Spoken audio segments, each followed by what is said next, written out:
हरिद्वार में आयोजित युवा शक्ति संवाद कार्यक्रम में मुख्यमंत्री धामी ने युवाओं से सीधा संवाद कर प्रदेश के विकास का रोड मैप सामने रखा।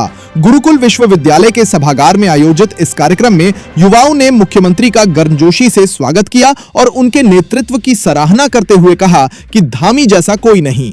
मुख्यमंत्री ने कहा कि उत्तराखंड की युवा शक्ति ही विकसित उत्तराखंड के संकल्प की सबसे बड़ी ताकत है। सीएम धामी ने शिक्षा, रोजगार, कौशल विकास, स्टार्टअप, स्वरोजगार और नवाचार को सरकार की प्राथमिकता बताते हुए कहा कि युवाओं को आत्मनिर्भर बनाने के लिए लगातार योजनाएं चलाई जा रही हैं। उन्होंने नकल विरोधी कानून का जिक्र करते हुए कहा कि भर्ती प्रक्रिया में पारदर्शिता आई है और बिना पर्ची बिना खर्ची के 34,000 से अधिक युवाओं को सरकारी नौकरी मिली है। मुख्यमंत्री ने कहा कि उनकी सरकार युवाओं के सपनों को पूरा करने के लिए लगातार फैसले ले रही है।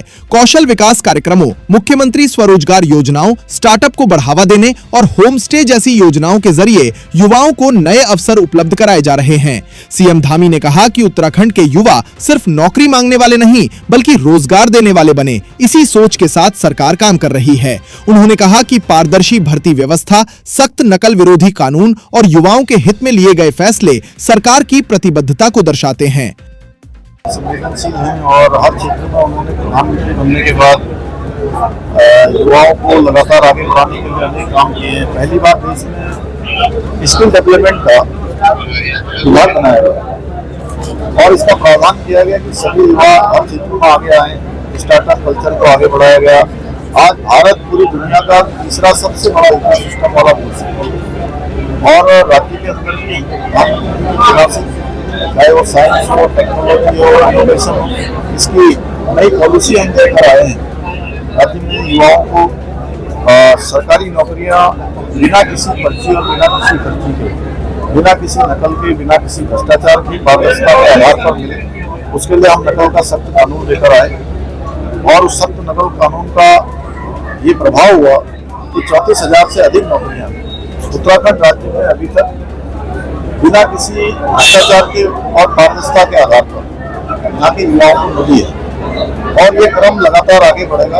हम युवाओं के भविष्य को लेकर पूरी तरह से संकल्पित हैं कि उनको हर क्षेत्र में आगे बढ़ाएंगे, चाहे वो आज सरकार की अन्य स्वरोजगार से जुड़ी हुई योजनाएं हों, चाहे हमारे होम स्टे की योजनाएं हों, चाहे हमारे कल्चर से जुड़ी हुई योजनाएं हों, एग्रीकल्चर, हॉर्टिकल्चर, सभी में स्टार्टअप में युवाओं को अवसर मिले। उसके लिए हम लगातार काम कर रहे हैं। हमारा प्रयास है कि हमारा युवा इस आधुनिकता की दौर में साइंस टेक्नोलॉजी के इनोवेशन की आगे बढ़े और हर क्षेत्र में अग्रणी स्थान प्राप्त करें।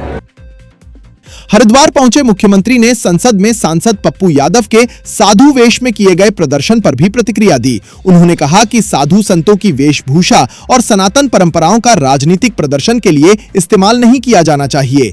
मुख्यमंत्री ने इसे सनातन संस्कृति का अपमान बताते हुए मर्यादा बनाए रखने की अपील की। युवा शक्ति संवाद में मुख्यमंत्री धामी ने एक बार फिर साफ किया कि उनकी सरकार का लक्ष्य है सशक्त युवा, आत्मनिर्भर उत्तराखंड और विकसित प्रदेश का निर्माण।